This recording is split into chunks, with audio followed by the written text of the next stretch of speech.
নিয়েছি, রোদে শুকিয়ে নিয়েছি। এবার এতে আমি একটু হলুদ গুঁড়ো, একটু ঘি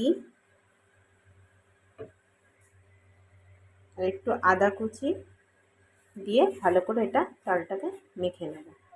তেল গরম করে এবার আমি আস্তে আস্তে কাজু আর কিশমিশগুলোকে একটু ভেজে নেব।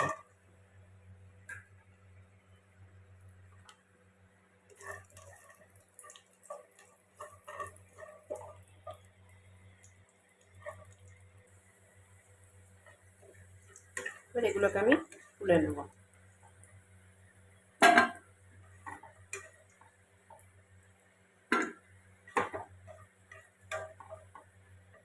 এর মধ্যেই আমি গোটা গরম মশলা, তেজপাতা, শুকনো লঙ্কা ফোড়ন দিলাম।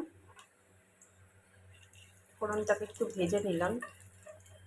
মেখে রাখা চালটাকে এর মধ্যে ঢেলে দিয়ে এবার সুন্দর করে একটু ভেজে নেব ফোড়নের সাথে।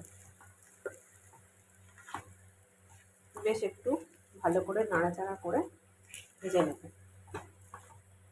চালটা সুন্দর ভাজা ভাজা হয়ে গেছে, বেশ সুন্দর একটা গন্ধও বেরোচ্ছে। এই সময় আমি একটু পরিমাণ মতো লবণ দিয়ে দেব, দিয়ে চালটার সাথে ভালো করে মিক্সড করে নেব। উল্টে পাল্টে ভালো করে মিক্সড করে নেব। পরে এর মধ্যে দিয়ে দেব ভেজে রাখা সেই কাজু কিশমিশ,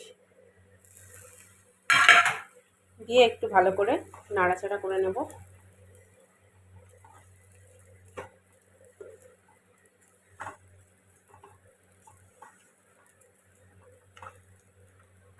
এবার এর মধ্যে ঢেলে দেব আমি দুধ আর জল, গরম জল একসাথে একটু দুধ আর জল একটু একসাথে গরম করে নিয়েছিলাম, সেটা এর মধ্যে ঢেলে দিলাম।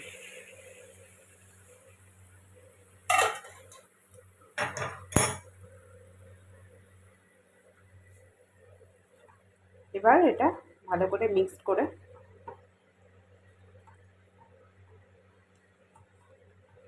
10 মিনিট মতো চাপা দিয়ে এটা ফুটতে দেব।